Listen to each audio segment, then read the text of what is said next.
Picture a man floating in the Pacific Ocean on the morning of June 4, 1942, holding a black rubber seat cushion over his face. He can hear aircraft engines very close, very low, and he does not move, because he is hiding from the most powerful naval fleet in the world, somewhere in the range of 200 meters away. He has been in the water for 20 minutes. His 14 friends are already gone. He had no idea that the 22 minutes he had just spent watching people die were about to determine whether the United States won or lost the Pacific War. Torpedo Squadron 8 flew the TBD Devastator, and by June of 1942, every man in the squadron understood exactly what that meant. The Devastator had entered service in the middle 1930s as the Navy's first monoplane torpedo bomber, a genuine advance at the time it was designed. By 1942, it was 6 years old, in a war where 6 years of aircraft development could separate a frontline fighter from a target. Its top speed was roughly 225 miles per hour.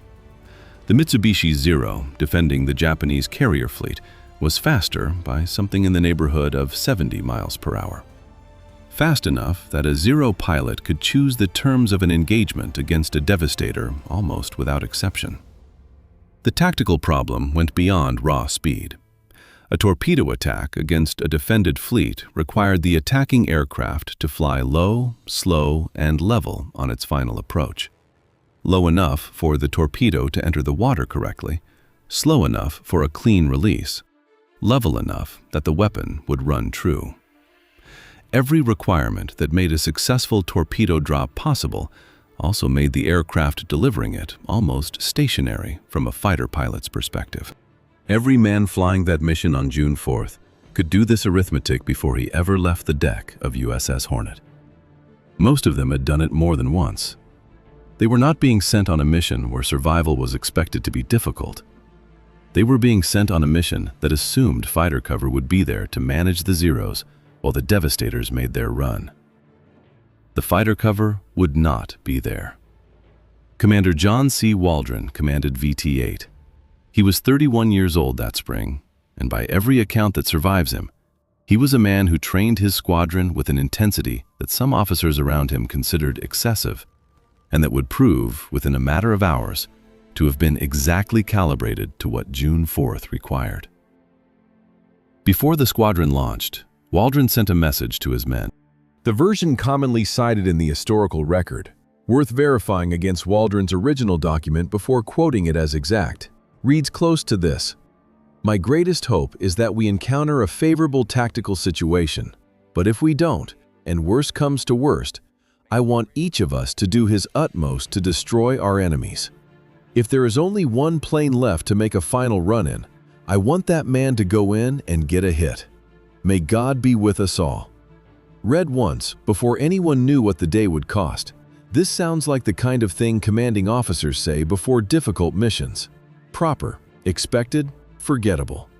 Read again with the knowledge of what happened to every man who heard it, it becomes something closer to the only epitaph any of them would get. Waldron was not describing a suicide mission when he wrote those words. He was describing what professional persistence looked like against long odds. VT-8 was not sent out to die. They were sent out to score torpedo hits on the Japanese carrier fleet, and the distinction mattered enormously to every man in the ready room that morning. It would matter less by early afternoon.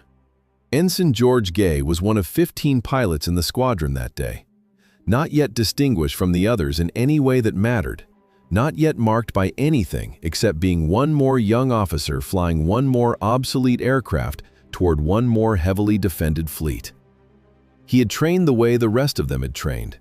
He understood the Devastator's limitations the way the rest of them understood them. Nothing about the morning of June 4th singled him out. His seat cushion sat beneath him in the cockpit the way it always did.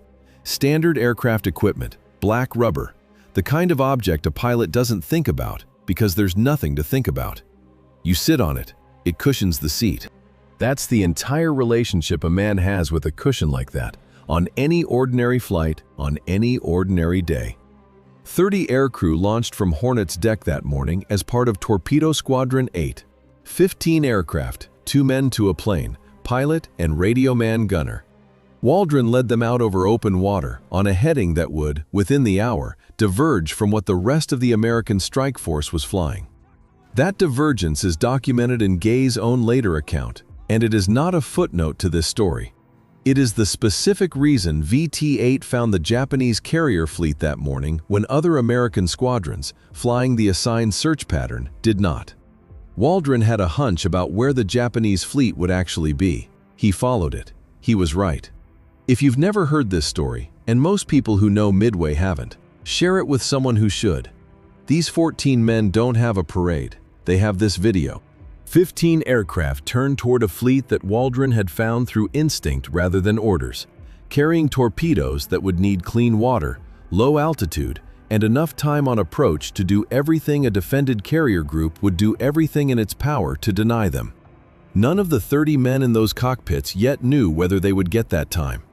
The attack run began the way every attack run begins, with the formation intact, the target ahead, and the specific silence of men who have already said what needed to be said and are now simply doing the job.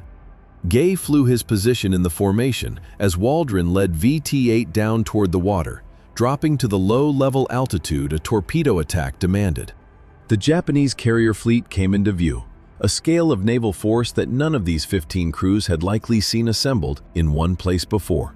Carriers and their escorts spread across the water, every gun on every ship capable of being brought to bear on 15 slow aircraft with nowhere to hide.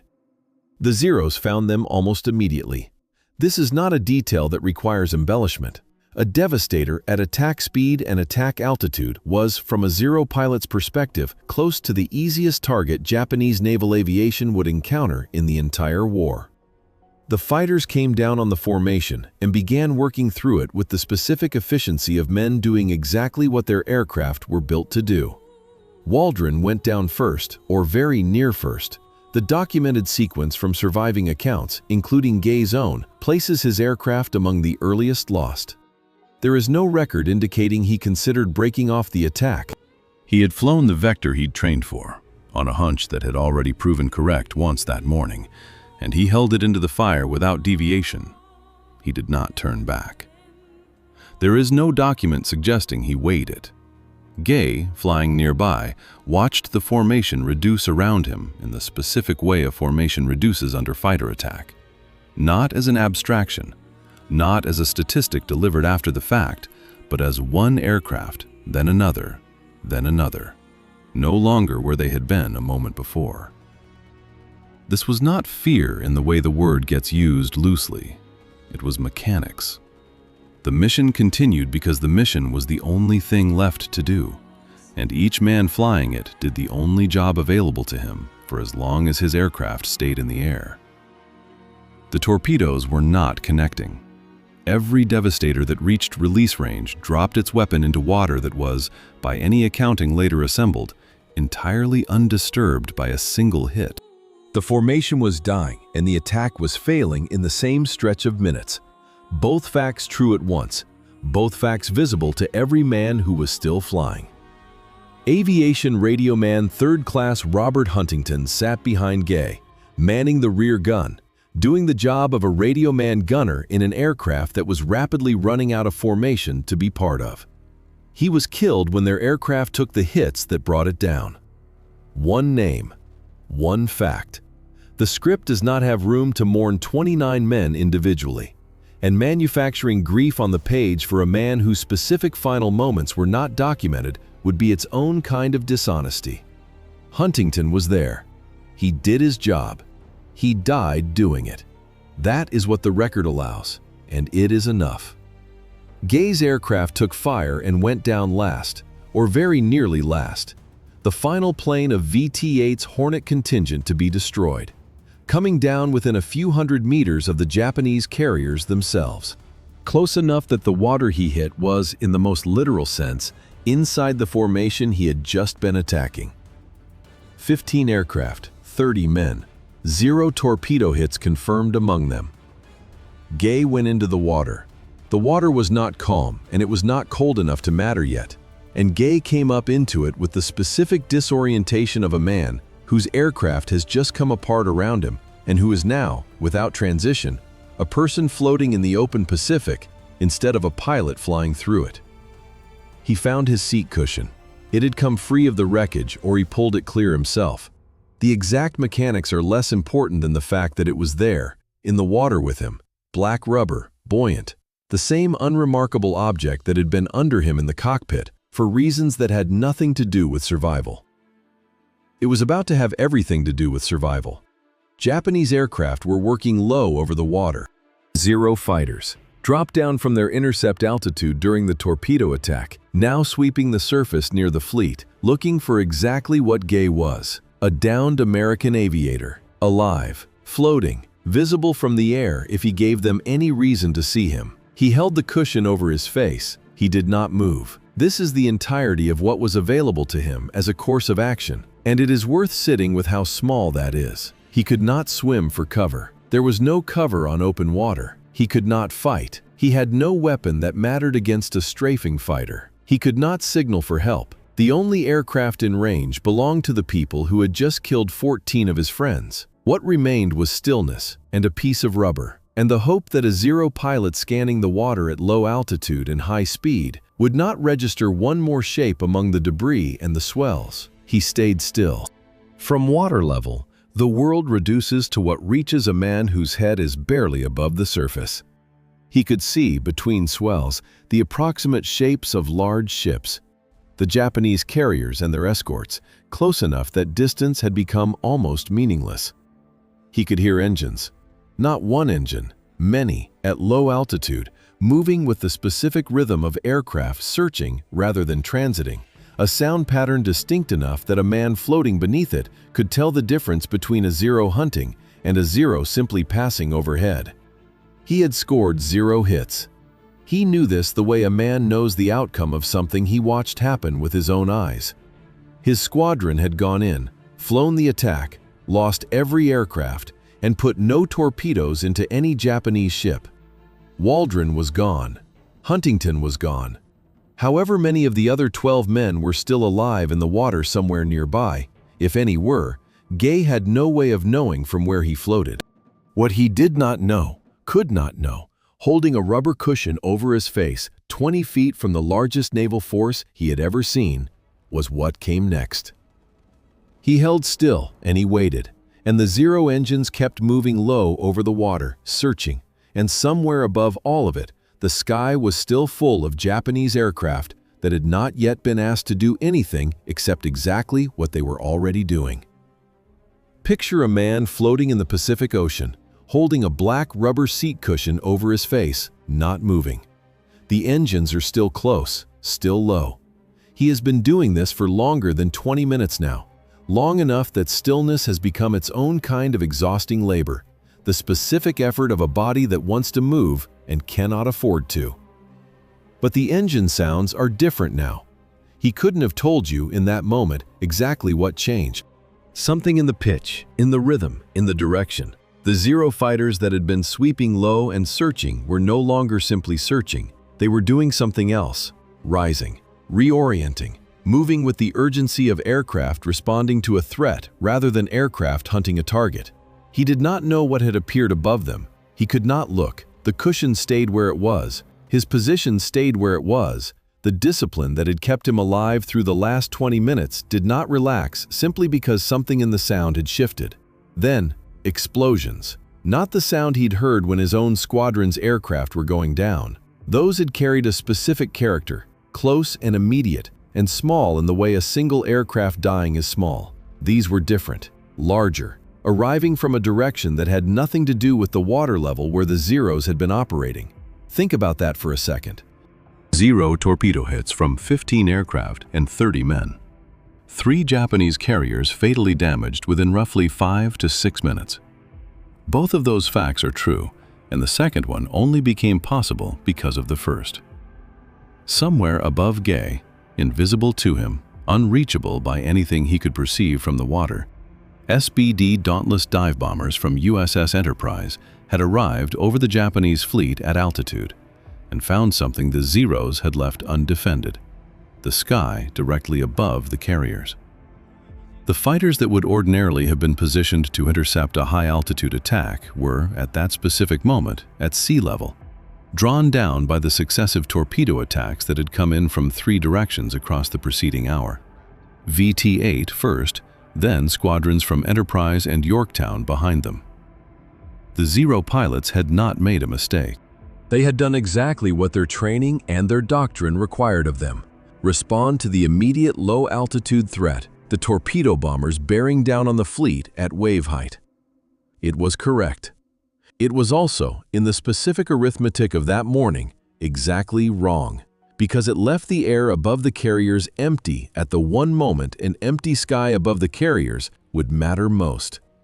Gay could see the Zeros moving. He could hear them rising, reorienting, trying to respond to something that had already, by the time they registered it, become impossible to stop. He did not know why. He would report later what he observed: the fighters at low altitude, unable to climb in time, unable to change what was already happening above them. He didn't have the full picture from the water. He had the shape of it. Then, smoke. He could see it from where he floated, rising, thick, in a direction that could only mean one thing given what was out there to burn. Not the smoke of a single aircraft going down. Something larger. Something that kept producing more of itself, minute after minute, climbing into a sky that a few minutes earlier had held nothing but Zero fighters and the ordinary business of a fleet at sea. He held both facts at the same time, floating in that water with a rubber cushion over most of his face. His squadron had scored nothing.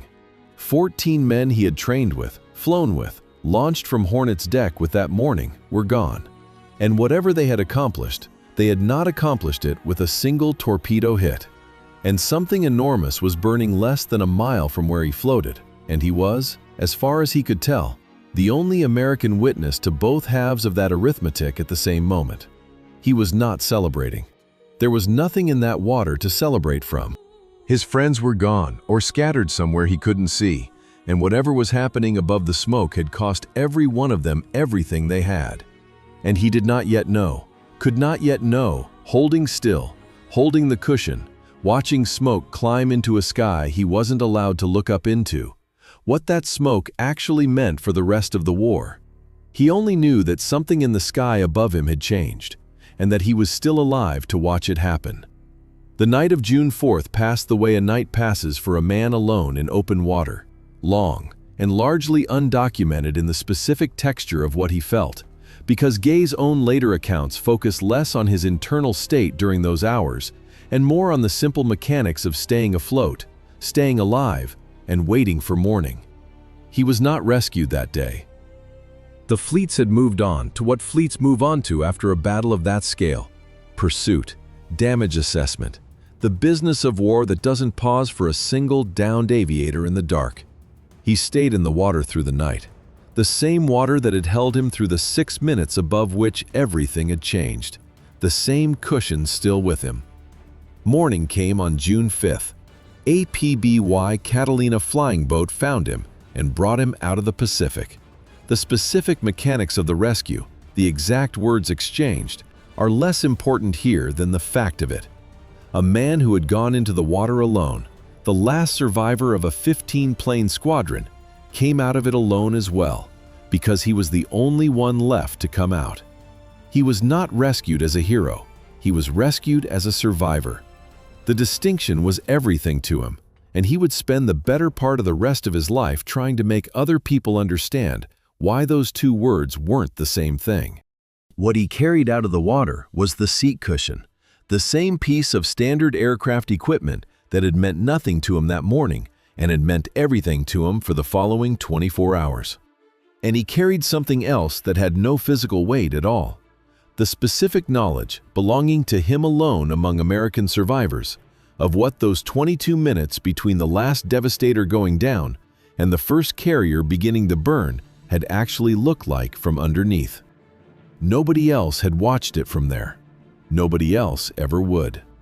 By the time Gay was pulled from the water, the tactical picture above the surface had already resolved into something the history books would eventually call a turning point.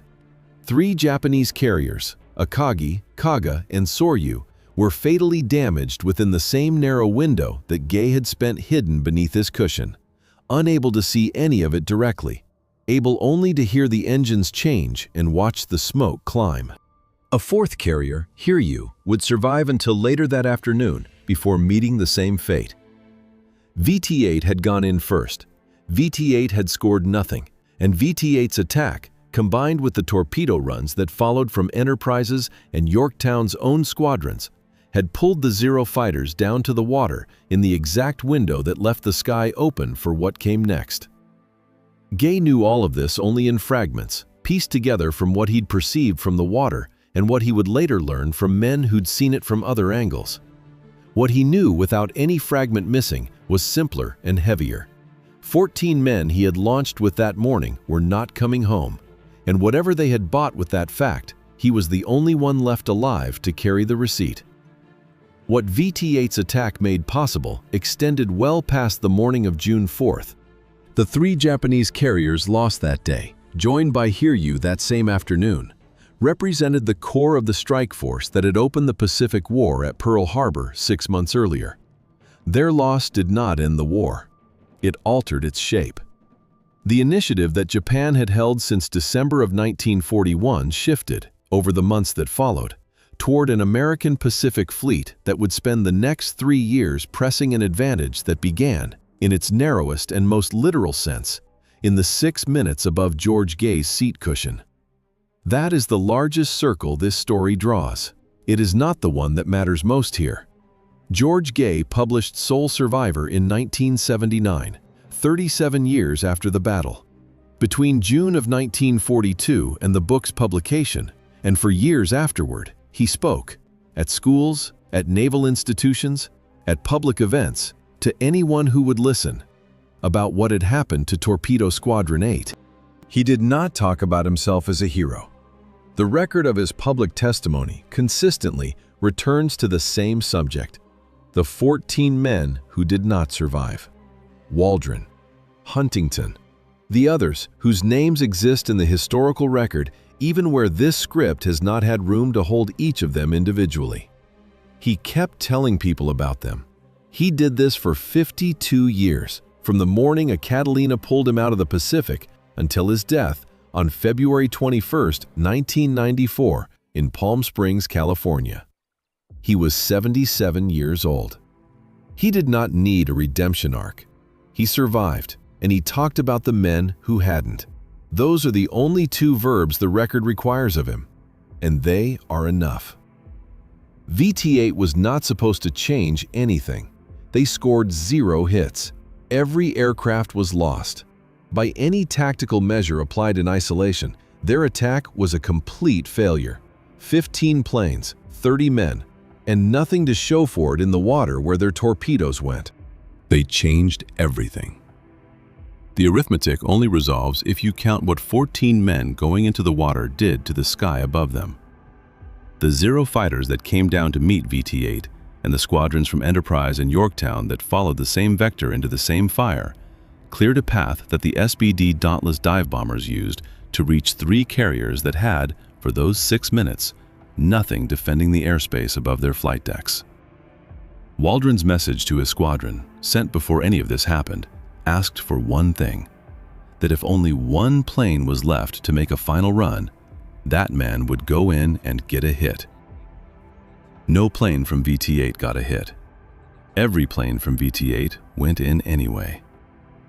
George Gay was not famous in the way the men who flew the dive bombers that morning would become part of the traditional telling of Midway. He was the only witness to something else entirely. The view from directly beneath it, through a gap in a rubber cushion, from a man who could not act and could only perceive. He spent 52 years making sure that view didn't disappear with him. 14 men went into the water and scored 0 hits. 3 carriers were burning by noon.